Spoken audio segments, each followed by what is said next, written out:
تو سیدہ عائشہ صدیقہ کہتی ہیں زمانہ سو جاتا اور میرے رسول مصلی بچھا کے کھڑے ہو جاتے.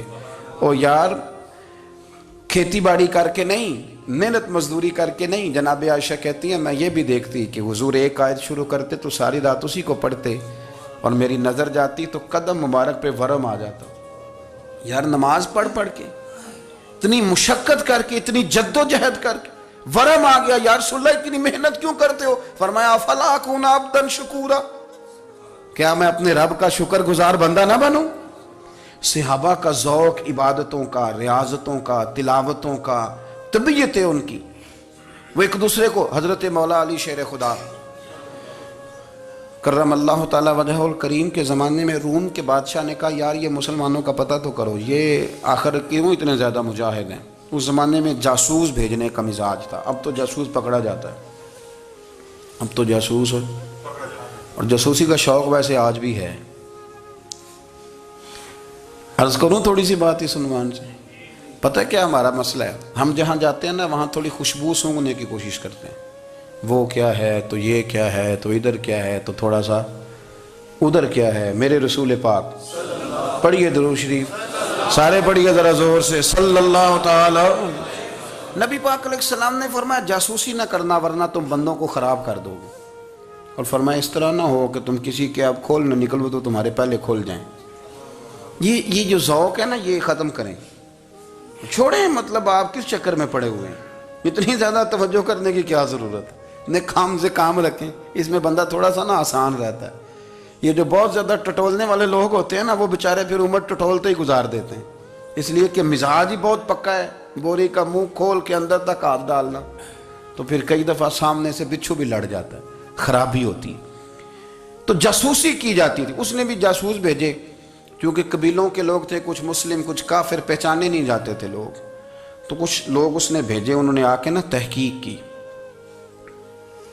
ریسرچ کری کہ آخر ماجرا کیا ہے. تو واپس جا کے انہوں نے رپورٹ دی نا روم کے بادشاہ کو. اس رپورٹ کا ایک جملہ بڑا شاندار ہے. وہ کہنے لگا بادشاہ ہمیں مسلمانوں کی کوئی سمجھ نہیں آئی،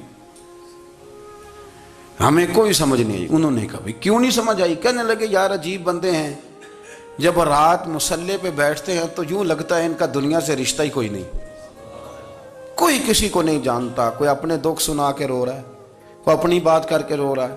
لگتا ہے کہ ان کا کوئی رشتہ ہے ہی نہیں جب مصلی پہ بیٹھتے ہیں. اور فرمایا جب سویرے یہ جہاد کرنے نکلتے ہیں تو لگتا ہے ان سے زیادہ دلیر ہی کوئی نہیں. حالانکہ جو مسلوں پہ رونے دھونے کے لوگ ہوتے ہیں وہ کئی دفعہ جہاد میں کام نہیں کرتے، لیکن عجیب لوگ ہیں کہ رات کے راہب ہیں، دن کے مجاہد ہیں، کوئی سمجھ نہیں آتی. میرے عزیز ان لوگوں نے مصلی آباد کر کے رکھا، تلاوتیں ان کا ذوق رہی، منظر روز پڑھنا، اسباق پڑھنا، وظائف پڑھنا، یہ ان کا ذوق رہا. اعلیٰ حضرت بریلوی رحمت اللہ نے 1000 کتاب لکھی ہے، لیکن الوظیفۃ الکریمہ کے نام سے جو وہ صبح و شام وظائف پڑھتے تھے وہ الگ انہوں نے ان کو بیان کیا. پابندی کے ساتھ اپنی اللہ اللہ کرتے تھے. شیخ شہاب الدین سہروردی رحمت اللہ علیہ اس پر ایک بندے نے اعتراض کیا. اس نے کہا جی آپ کس قسم کے صوفی ہیں، مرید بیٹھے ہیں اور آپ وہاں نفل پڑھ رہے ہیں؟ یہ بھی بڑا مسئلہ ہوتا ہے نا. جو بندہ ملنے آتا ہے وہ اپنے ٹائم کے حساب سے آتا ہے، اور پھر اس کا یہ بھی خیال ہوتا ہے کہ پیر صاحب جو ہیں وہ چونکہ درویش ہیں تو نہ انہیں روٹی کھانی چاہیے نہ سونا چاہیے، چونکہ وہ درویش ہیں، اور ہم چونکہ درویشوں کے ماننے والے ہیں لہذا ہمارا یہ طریقہ ہونا چاہیے کہ جیسے ہم کہیں درویش ویسے ہی کر جائے. حالانکہ جس کو آپ درویش کہیں گے آپ اس کی مانیں گے، آپ منوائیں گے نہیں. ہمارا مزاج ہوتا ہے. شیخ شہاب الدین پر لوگوں نے اعتراض کی، حضور لوگ ملنے آئے ہیں، زیارت کرنے آئے ہیں، بندے دعا کرانے آئے ہیں، اللہ اللہ کرانے آئے اور آپ نفل پڑھ رہے ہیں. کیا جملہ ہے، کیا حسن ہے، کیا خوبصورتی ہے. فرمانے لگے رب رسول سے مانگنے کے لیے مصلی بچھایا ہے، اگر وہاں سے مانگوں گا نہیں تو تمہیں دوں گا کیا؟ پہلے مجھے کچھ لے تو لینے دو، اگر میرے پلے کچھ ہے ہوگی تو آگے دوں گا نا. تو میں مانگنے گیا تھا کہ یا اللہ دے تیرے بندے لینے آئے، دے تو میں کچھ لوں گا تو آگے دوں گا نا. لیکن ہمارا یہ سٹیٹس، یہ مزاج، یہ شعور نہیں ہے. گپیں، کہانیاں، داستانیں، گفتگو، خطابت، واز، کیا بات. لیکن اگر کچھ کرنے کا کام ہو تو وہ نہیں ہم سے ہوتا. میرے نبی کریم علیہ السلام نے مصلی سے دل لگانے کا درس دیا. حضور نے توجہ دلائی. صحابہ اس ذوق کے حامل لوگ تھے. وہ کوشش کرتے تھے جناب صدیق اکبر رضی اللہ تعالیٰ عنہ کا عبادت کا مزاج ہمیشہ قائم رہا. حضرت عمر فاروق ساری رات اللہ کے حضور کھڑے رہے. حضرت عثمان غنی رضی اللہ تعالیٰ عنہ عشاء کی نماز پڑھ کے 2 رکعتوں کی نیت باندھتے تھے, 15 سپارے پہلی رکعت میں پڑھ دیتے تھے اور 15 سپارے قرآن مجید کے دوسری رکعت میں پڑھ دیتے تھے. آپ نے نا حضرت عمر فاروق کے وصال کے بعد ان کی ایک بیوہ سے نکاح کیا. حضرت عثمان غنی نے نکاح کیا. وہ خاتون آپ کے نکاح میں آئیں تو عرض کرنے لگیں امیر المومنین میرے لیے اعزاز تو بہت ہے کہ میں امیر المومنین کی بیوہ تھی تو امیر المومنین کی منکوحہ ہو گئی ہوں, لیکن حضور نہ تو میں جوان ہوں کہ میرے اندر رغبت ہوتی اور نہ میں اب اس قابل ہوں کہ کوئی خدمت کر سکوں, میرے ساتھ نکاح کی وجہ کیا بنی؟ تو عثمان غنی رو پڑے. فرمانے لگے میں نے عمر فاروق کو مسجد میں اپنے رب سے ڈرتے ہوئے دیکھا ہے, میں نے اسے روتے ہوئے دیکھا ہے, عدل کرتے دیکھا ہے, انصاف کرتے دیکھا ہے, امت کی خیر خواہی کرتے دیکھا. تمہارے ساتھ نکاح اس لیے کیا ہے کہ تم مجھے یہ بتاؤ کہ عمر فاروق گھر کے اندر اپنے رب کو کیسے راضی کرتے تھے, گھر کے اندر کیسے راضی کرتے تھے, وہ طریقے بتلاؤ, تم بتاتی جانا اور میں بھی اسی طرح گھر میں عبادت کروں. میرے رسول کریم علیہ السلام نے ارشاد فرمایا, حضور فرمانے لگے جس گھر میں اللہ کا ذکر ہوتا ہے وہ گھر زندوں کا ہے, اور جس گھر میں رب کریم کا ذکر نہیں ہوتا وہ گھر زندوں کا نہیں ہے. گھر نا ہم نا کتابوں میں پڑھتے ہیں کہ ایک بزرگ کہتے ہیں, حضرت فضیل بن عیاض کہتے ہیں کہ میں ایک گلی سے گزر رہا تھا تو گھر کے اندر کسی قاری صاحب نے قرآن کی آیت پڑھ دی, ولی من خاف مقام ربہ جنتان. میں تے میرے کانوں سے ٹکرائی تو اللہ نے میری کایا ہی پلٹ دی, میں توبہ کر گیا. اب گھر کے اندر سے آواز آئے تو صحیح نہ تلاوت کی, پر اندر سے آواز آتی نہیں, یا ڈیک بجنے کی آواز آتی ہے, یا ٹی وی چلنے کی آواز آتی ہے, یا دھوم مچانے کی آواز آتی ہے. عبادت کا وہ جو خاص شوق تھا, وہ جو حسن تھا, وہ جو توانائی تھی, وہ جو بات تھی. ایک جگہ پہ ہم بیٹھے تھے تو وہاں ایک صاحب آئے اور انہوں نے آتے ہی کہا کہ مہربانی کریں ذرا مجھے مصلی دے دیں, میرے نہ کچھ نفل رہ گئے. تو میں نے وضو کر لیا تو کوئی مصلی مل جائے. مصلی انہیں دے دیا گیا, وہ مصلی لے کے چلے گئے تو پیچھے ایک صاحب نے تبصرہ کیا, کہنے نے کتنا ریاکار بندہ ہے, لوگوں کو دکھا رہا ہے کہ میں نفل پڑھتا ہوں, ہے کوئی بات کرنے والی. میں نے اسے کہا, میں نے کہا تو مہربانی کرنا اس طرح کی ریاکاری تو بھی کر, پکڑ مصلی اور جا تو بھی تھوڑی ریاکاری کر کے آ, اٹھ ذرا شکر کر کوئی یہ ریاکار بھی ملا ہے, کوئی نفل پڑھ کے ریاکاری کر رہا ہے. اللہ کا میں کہتا ہوں کو پڑھے تو صحیح نہیں, یہ کوئی دور ہے نفل پڑھنے کا, اس میں تو لوگوں کا مزاج ہی نہیں, طبیعت ہی نہیں. میں نے کہا چل مہربانی کر یہ لے مصلی اور تو بھی جا تھوڑی سی یا کر یا ریاکاری کرو تو صحیح نا, مزاج ہی نہیں, ذوق. جمعے کی نماز پڑھ کے یوں دنیا بھاگتی ہے, او ہو پتہ نہیں کون سی پیچھے آگ تھی جو بجھائی جائے گی. اور آج تک لوگ مسئلہ پوچھ رہے ہیں کہ جمعے کی بعد والی سنتیں کتنی ہوتی ہیں. میں نے کہا کتنے سال ہو گئے جمعہ پڑھتے, کتنے سال ہو گئے, ابھی تک سنتوں کا نہیں پتا, ابھی تک نہیں علم کے پہلے کتنی رکھتے ہیں اور بعد میں کتنی رکھتے ہیں. فجر کی سنتیں کب پڑھنی چاہیے, سنو فجر کی سنتوں کے بارے میں. میرے رسول کریم سید عالم صلی اللہ تعالیٰ علیہ وسلم سے ایک صحابی نے پوچھا تھا, حضور میری فجر کی سنتیں رہ گئیں یا رہ جاتی ہیں تو حکم کیا ہے, کیا انداز ہے حضور کا. بخاری مسلم کے لفظ سنو, حضور سید عالم صلی اللہ علیہ وسلم فرمانے لگے, اس نے کیا پوچھا تھا, حضور جواب کیا دیتے ہیں, فرمایا فجر کی سنتیں کبھی نہ چھوڑنا, فجر کی پہلی 2 سنتیں کبھی نہ چھوڑنا. یا رسول اللہ صلی اللہ تعالیٰ علیہ وسلم میری رہ گئی ہیں رہ جاتی ہیں, فرمایا فجر کی 2 سنتیں نہ چھوڑنا, فرمایا فجر کی پہلی 2 سنتیں مجھے دنیا اور دنیا کے اندر جو کچھ ہے وہ سب سے زیادہ پیاری ہے. فجر کی 2 سنتیں دنیا اور دنیا میں جو کچھ ہے مجھے وہ سب سے زیادہ پیاری ہیں, اس لیے فجر کی سنتیں نہ چھوڑنا. اپنا ذوق, اپنی طبیعت, ہم نے نا ذوق غلط بنا لیا ہے. اگر 20 بندے کہہ بھی دیں گے تو نے بڑی شاندار تلاوت کیا تو کیا اس سے بنے گا, 100 بندہ کہہ بھی دے تیری کیا بات ہے, کیا بات ہے نعت خاں کی, کیا بات ہے علامہ صاحب کی, پیر صاحب کی, پیر مہر علی شاہ صاحب رحمت اللہ علیہ. آپ تشریف فرما تھے تو آپ کے ایک ہی بیٹے بابو جی جن کو کہا جاتا ہے, جس دن صاحبزادے پیدا ہوئے تو خادم نہ وہاں سے نکلا.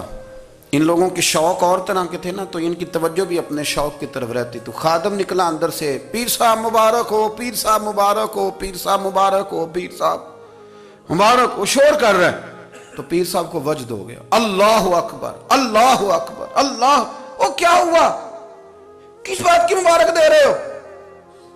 عرض کی حضور اللہ نے بیٹا دیے۔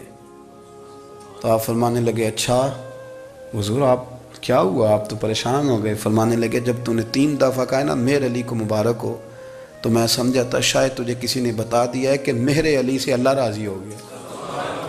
میں سمجھا تھا کہ شاید تو یہ خبر لے کے آیا ہے کہ کسی نے بتایا ہے کہ مجھے آج خبر ملی ہے کہ مہر علی سے رب اچھا پتر ہوا ہے، الحمدللہ اللہ کا شکر ہے، پر میرے لیے مبارک کا دن وہ ہوگا جب میرا رب کہے گا کہ میں مہر علی سے راضی ہوں، میرے محبوب کہیں گے کہ میں مہر علی سے۔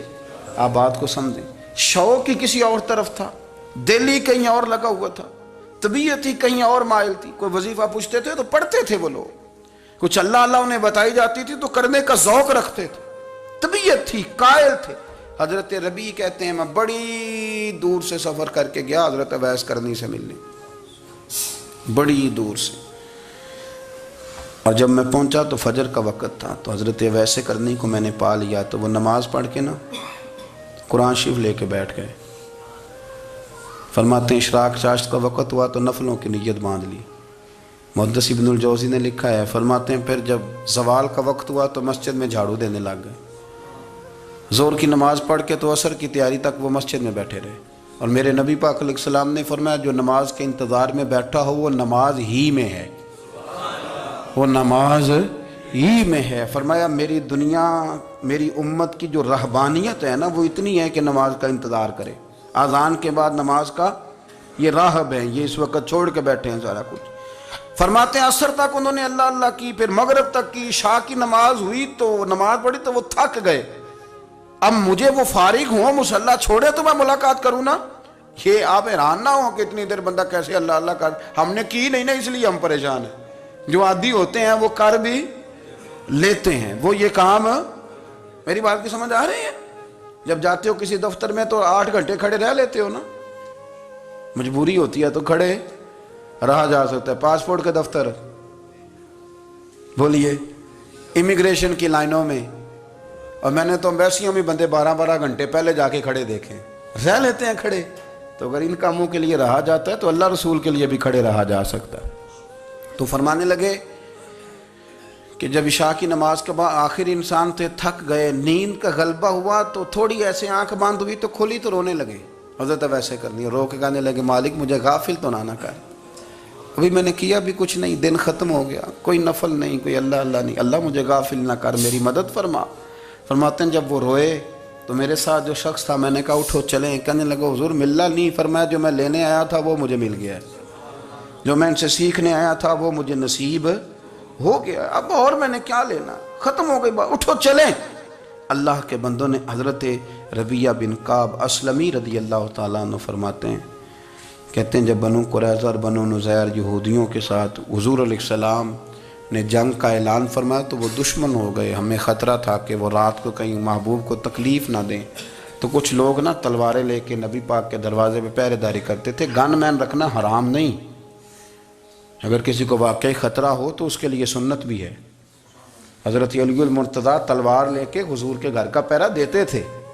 حضرت ربیعہ بن کعب اسلمی رضی اللہ تعالیٰ عنہ فرماتے ہیں کہ رات میری ڈیوٹی تھی کہ میں حضور کے گھر کا پہرا دوں گا، تو فرماتے ہیں میں باہر سن رہا تھا، ساری رات ہی میرے نبی پاک نے اللہ کی تسبیح پڑھی، ساری رات، کبھی تسبیح، کبھی تحلیل، کبھی تحمید، کبھی تکبیر، ساری رات۔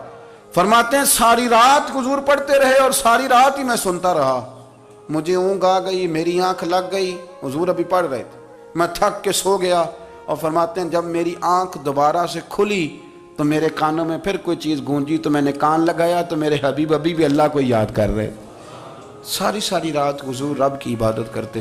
اسی لیے تو کہا یا ایھا المزمل قم اللیل الا قلیلا، حبیب ساری رات تو نہ جاگا کر، تھوڑا آرام بھی کر لیے گا۔